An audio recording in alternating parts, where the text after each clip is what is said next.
everyone, we're here at round 3 of Formula Drift. It's Thursday, today's practice day, driver's meeting, bolt check, set the car up. We're going to do everything that we can to get ready for practice. There's 2 practices today, and we have qualifying tomorrow. So today's going to be pretty simple.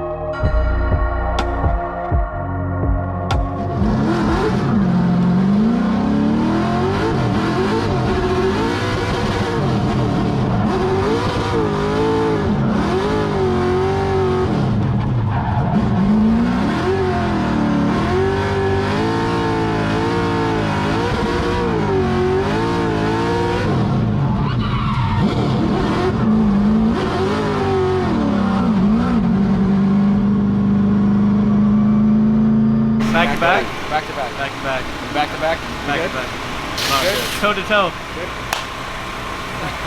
That's a wrap for Thursday.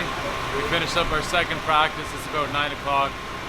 They want us to be driving under the lights, so they're going to be running these events later tomorrow. So we got to practice under the lights in the dark.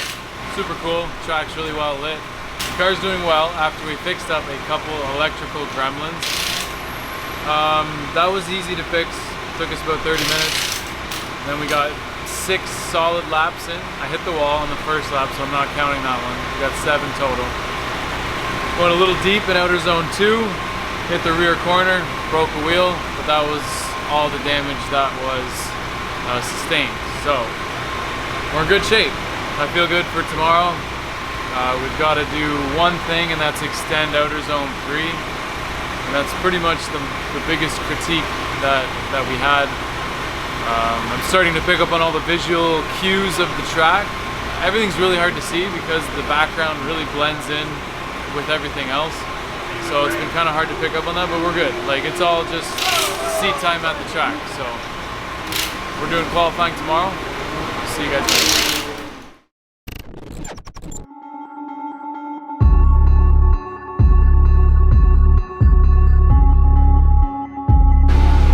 We're going in the hot pit.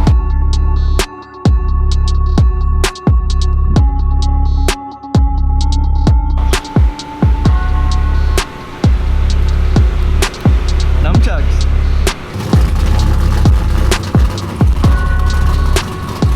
Why is the car so loud?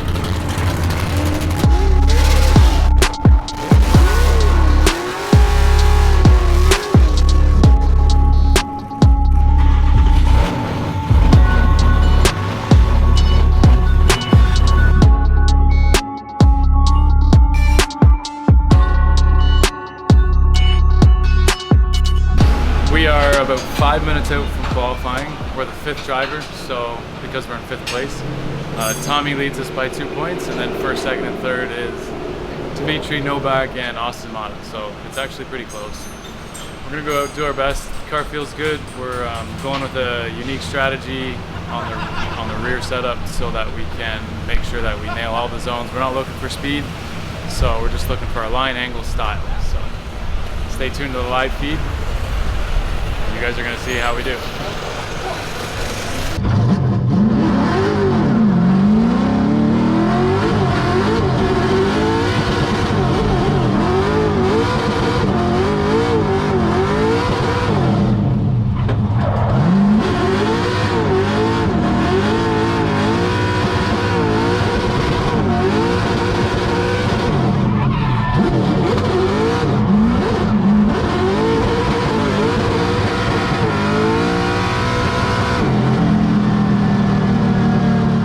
It is Josiah Fillets, the Drift HQ, FDF Race Shop S14.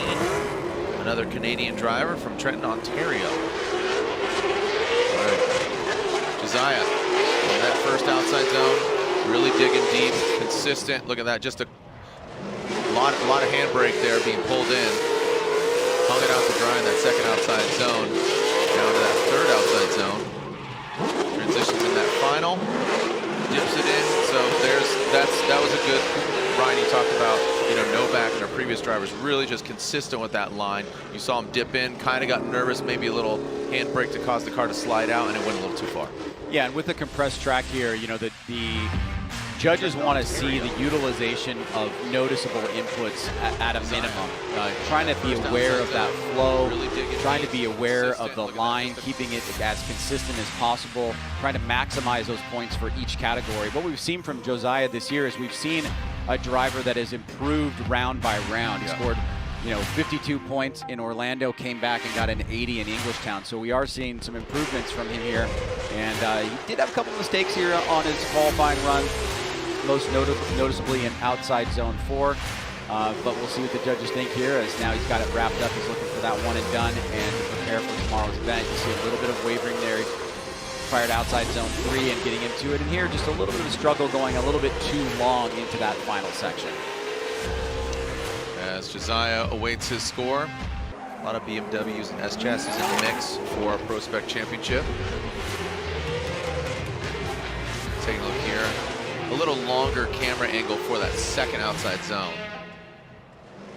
Yeah, you can see he wasn't quite to angle prior to entering outside zone 2. They do want to see you kind of maxing out that angle as you get into the zone, and then utilizing that angle to slow yourself down, but smoothly reconnect it to that inside clip. So I think that that's what they wanted to take a look at there, and it was either requesting a drone shot or looking at the camera, which is right above, right there actually, just right up on top of this tower, looking directly down on the track.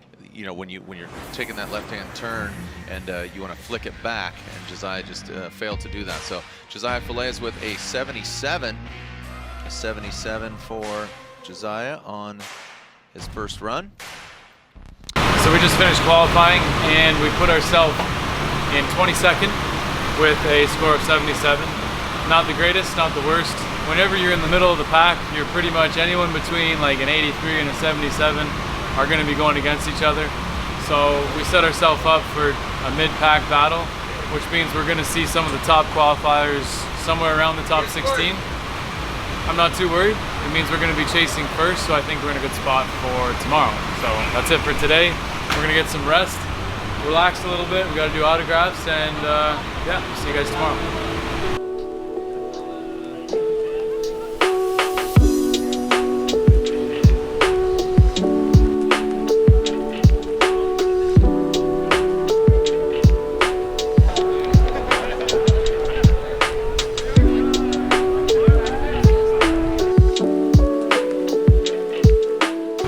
Well, today's the day. It's battle day. We're going into our top 32 in about an hour. Actually, we're going to do our introductions first, then into top 32, where we're going to be going against a lot of our own teammates, Ricky Hoffman, Tommy, Alex. We're going to be seeing everyone in our bracket that we're friends with, that we help build their cars and help put things together. So it's going to be exciting. I can't wait. Check out the live stream and enjoy.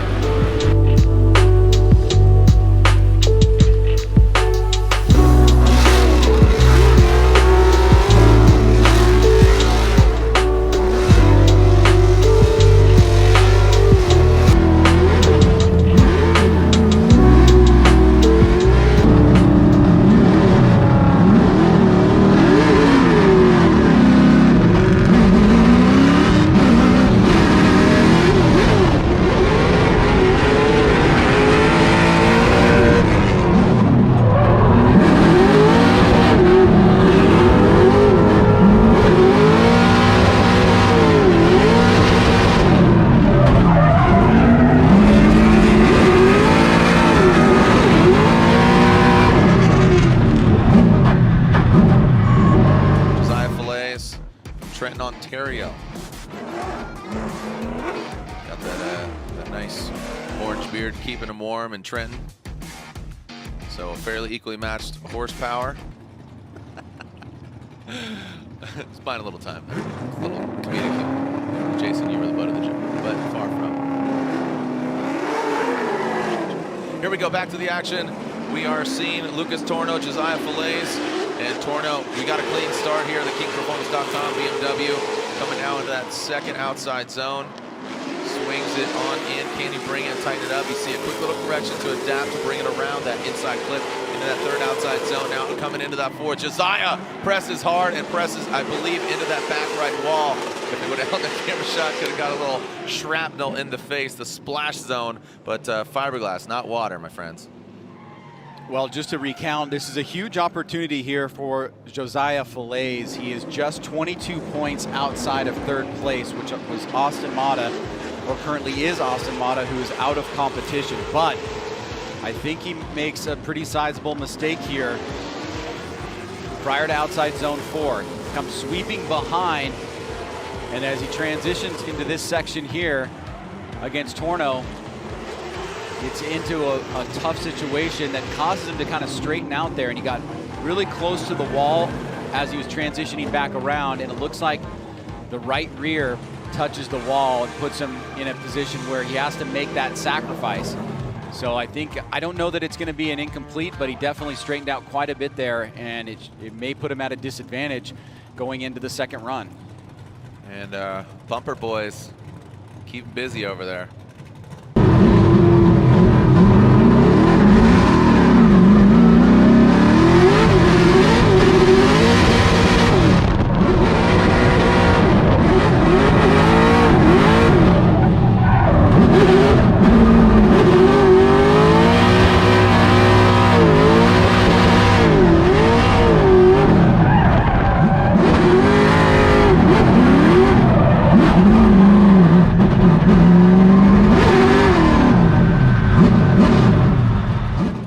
Drift HQ S chassis. Clean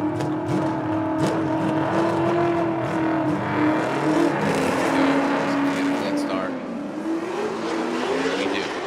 Josiah Falaise minus that back bumper. Fender flapping in the wind. Now into that second outside zone. Whoa, Torno! Where are you going, bud? Oh man! So Ryan with an incomplete in both chase positions, lead versus lead, chase versus chase. This is where it gets a little interesting. I don't know that it's official that Falaise has an incomplete in this chase. I speculated that, but I also asked some of the judges, and one of them said I'm not sure how I'm going to go on that just yet. But, you know, Falaise here is kind of running away in the lead. He misses outside zone 1 completely.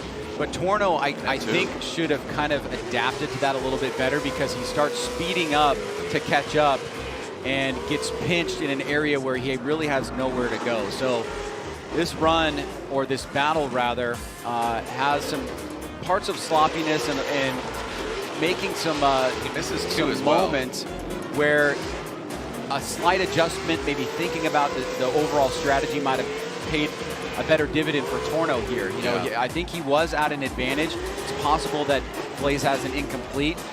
He doesn't need to overdo it here. And as soon as Falaise starts taking away, you're going to see Torno here is going to be surging forward right at the edge of outside zone 2, and looking like he's trying to play catch up there because of the gap that was established. But Falaise was doing that because he completely missed outside zone number 1. So he's already at a disadvantage there. His speed was because he missed zone 1 and cut it short, and then also approaching 2, he overcooked it. He probably had a little panic moment, you know, looked like he had a beehive swapping at bees, but he barely got into outside zone 2, and with Torno getting a little disrupted, that's a bummer. It's a bummer for Torno because, yeah, but looks like the bash bar got used, and that's why they have those out back. Let's see which way it goes. Here is our BC Racing custom coilover, go for gold side by side. It's replay. So you can see on that right-hand side of the screen just how far on the inside Falaise is there, and as Torno is kind of coming forward to try to adjust that tighter line, it looks like he just kind of overcooks it a little bit and gets too close. On the other side, you see Falaise in the chase. He taps the wall, he straightens out there for a second. Now, whether or not that's an incomplete, I don't think that is known just yet. And we for sure have an incomplete on the second run, right? The first run, questionable. So, I don't know, maybe an opportunity missed here by Torno. Yeah, could it go one more time where it gets interesting. Still looking at it, still reviewing, still researching. Well, this is the first run. So they're going to be looking at the lead of Torno, which is actually a pretty decent lead. He had a little slight adjustment there, but like there's no real major mistakes in Torno's lead position that is equivalent to what else we've been talking about. Maybe comes off outside zone 4 right at the edge there. The biggest thing in that run was Fillets tapping the wall and kind of straightening out. And whether or not that's an incomplete, I'm not 100% sure. But it was definitely very, very close. Here we go. Slide him left for Torno, Wow. right for Fillets, and there it is. Torno with that mistake. Yeah, I see Lantain already throwing on his headset, rightfully so, but Torno gets the victory. Lantain. Yes, in this situation, I think most of us, I'm not sure if all of us, Brian at least, incompleted both chase runs. So Torno made that mistake, lost control in outside zone 2-ish area, going towards inside clip number 1. And Fillets did the wall tap going towards outside zone 4, which straightened them up. So they both had incompletes in the chase, which led us to analyze the lead runs. And in the lead position, Josiah was missing basically every zone out there except maybe outside zone 3, and he wasn't that deep in it. Whereas Torno in his lead was filling the zones pretty well, and we couldn't do anything but give Torno the win in that case. Well, we're finally back to Canada, and I am back to work after getting a negative COVID test, obviously. And we didn't get the results that we wanted in Formula Drift. Everything was a bit busy after, so we didn't get a chance to finish filming at the track. But basically, it comes down to not having enough seat time between events, not having any practice. Being in Canada and with the current COVID restrictions and having my car in the US, I was not able to get that practice. And that's the result. I didn't feel very comfortable. We had a couple issues with the car electrically, and that's the result. So we're going to buckle down and make sure that we do our due diligence for the next round, get some practice, get some seat time. We're going to try and run the last round of clutch kickers just so I can get more comfortable with the car. It's not that I'm not comfortable with the car, but having that much time off and then being so busy with work, it's just difficult. So we're going to do what we can to do our best at Irwindale, get the seat time we need. We're sitting, I think, 8th or 9th in points right now, so still in the top 10. And the cool thing is, because St. Louis was such a swing round, a lot of the bigger and front runner drivers actually didn't do as well. So their points didn't change much, pretty much putting everyone within range of the championship, or at least bettering your current position pretty easily. Like, the difference between 10th and 5th is like 20 points or less. Like, it's very close. So with that in mind, we're still staying positive, and we will see you guys in Irwindale.